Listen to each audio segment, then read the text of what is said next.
ശരിയാക്കി ഞാൻ വിളിക്കടാ.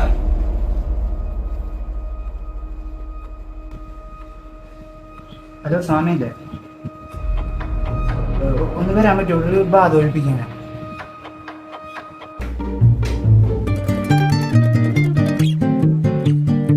High high, എന്തോടെ പ്രശ്നം?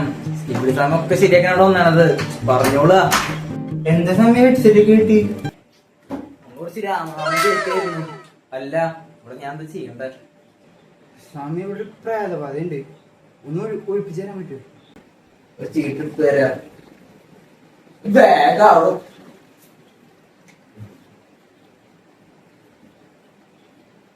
10ന് 10 പൊരുത്തം. എന്തിനാ ഇപ്പൊ ഒരുത്തൊക്കെ നോക്കണേ? നീ കെട്ടിക്കാനാണോ പ്രാർത്ഥനോട്? അതല്ലടോ കഴുതേ, താന്ന് പറഞ്ഞു കൊടുത്ത. വീടും പ്രേതമായിട്ടാണ് ബന്ധം കൊടുത്തത്. അതുകൊണ്ട് നിങ്ങൾ അങ്ങോട്ട് ഇറങ്ങിപ്പോവാ, പരിപാടി കഴിഞ്ഞു. അല്ലപ്പൊ വീട്ടിൽ നിന്ന് ഇറങ്ങിപ്പോയാൽ നമ്മളെന്താ ചെയ്യാ? സ്വാമിജി ഒരു മാർഗം പറഞ്ഞേ. പ്രേതത്തിനെ ഒഴിപ്പിക്കണെങ്കി ഒരു പൂജ ചെയ്യേണ്ട വരും. കുറച്ച് പൈസ ഒന്ന് അയച്ചതാ. ആ അയച്ചു. അവിടെ എന്തിനാണ് ഇതൊക്കെ അയക്കണേ? അതൊക്കെ തട്ടിപ്പാണ്. വെറുതെ പൈസ കളയുന്നത്. താൻ ക്രിസ്ത്യാനില്ലേ? ആണെങ്കിൽ എനിക്ക് തോന്നിയത്. താൻ പൈസ അയച്ചോടോ.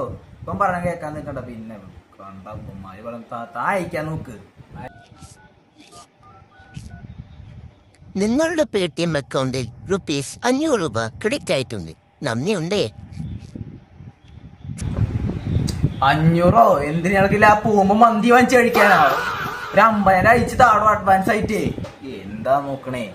പറഞ്ഞു കൊടുക്കണോ? പൂജം കൂടും തോറും ഫലത്തിന്റെ ഇത് കൂടും.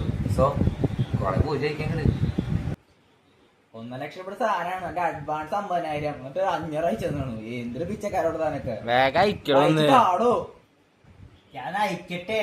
അയക്കി. ഈ 50,000 ഒക്കെ വലിയ പൈസ ഇഷ്ടോ? കുഴപ്പം ഞാൻ അയക്കാം. ഞങ്ങളുടെ അയക്കുക. നിങ്ങളല്ല ആവശ്യം. അപ്പൊ നമ്മ അങ്ങോട്ട് ഇറങ്ങാണ്. പൂജക്ക് കാണാം. അപ്പോഴേക്ക് പൈസ ഒന്ന് തറച്ചോളൂ. ഇറങ്ങും.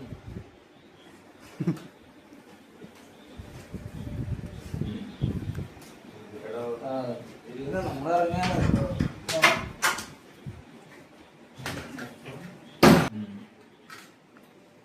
അതെ, പൈസ മൊത്തം തന്നോട്ടാ. ഇസ്രായേലിൻ നാഥനായി വാഴുമേക ദൈവം. നമ്മൾ ചെറിയൊരു റിലീജിയസ് കൊളാബറേഷൻ ആണേ. കൊളാബറേഷൻ